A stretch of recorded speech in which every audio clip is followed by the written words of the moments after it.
People don't like Frodo, and I'll be the first to admit that Frodo is clumsy, boring, and lame. But that is kind of the point. He's the reluctant hero, an unskilled hobbit, which is timid and fearful. He represents the everyman. He is not a king of great power or an awesome orc-slaying champion. He is an ordinary person thrown into a crazy situation. But apparently he did nothing except cover thousands of miles of dangerous terrain while evading all conflict, while simultaneously resisting the ring's mental torment. There's nothing, no veil between me and the wheel of fire. I can see him with my waking eyes. Which again, is kind of the point of the movie. The mission to destroy the ring was always meant to be in stealth, unseen, and secret. Underhill. My name's Underhill.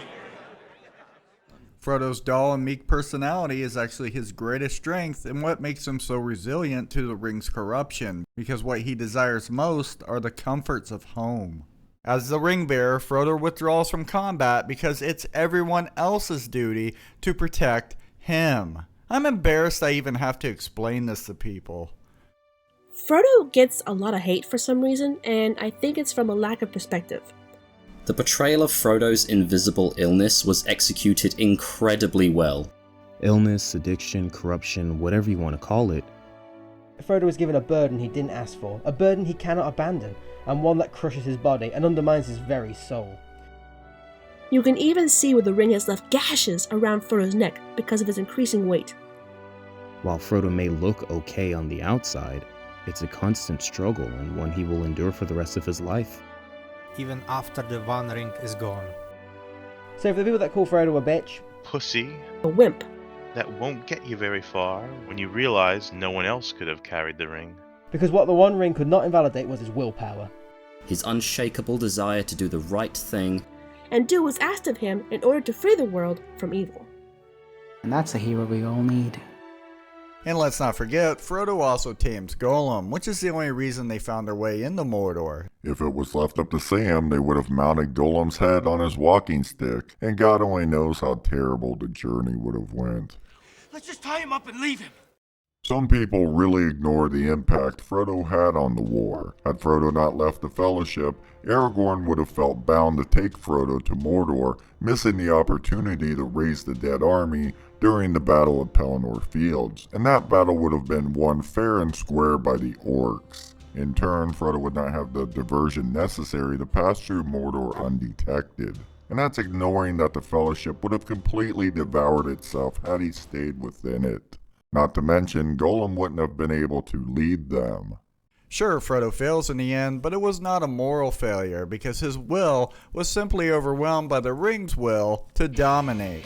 He spent every ounce of his energy, conviction, and anatomy to reach the destination, but no further. So is Frodo a good protagonist? Hell yeah.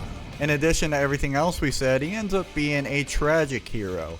Frodo understands, even after his own personal failings, the mission is successful anyways, but he will never be able to return to normal after all he's been through. From the ring's torment, to the Morgul blade wound, to the horrors of war itself, his world and entire being has ultimately changed. He sacrificed everything, but I guess he's a bitch because he doesn't kill an orc. I suppose you think that was terribly clever. How embarrassing. Well, what about when Frodo decides to keep the ring? Sam should have just pushed him into the lava. Oh, you mean the exact dynamic that happened between Frodo and Gollum anyways? Ignoring the moral implications of that. Don't forget, Sam was knocked out, you blithering idiot. You know, it's like people can't acknowledge that hobbits represent the inner heroism common to everyone, and how the integrity of a person can overcome temptation, greed, and evil. And looking back on it, the hobbit's childlike innocence and bonds of friendship was just as powerful as any sword or witchcraft. Come on, Mr. Frodo. I can't carry it for you. but I can't carry you! Honestly, I don't know if this is the film's failure to show character strength beyond beheading orcs, or if some of the audience is just as shallow as the piss in their kitchen sink. Tune in next time for more dumbass hot takes that make people feel smart on the internet.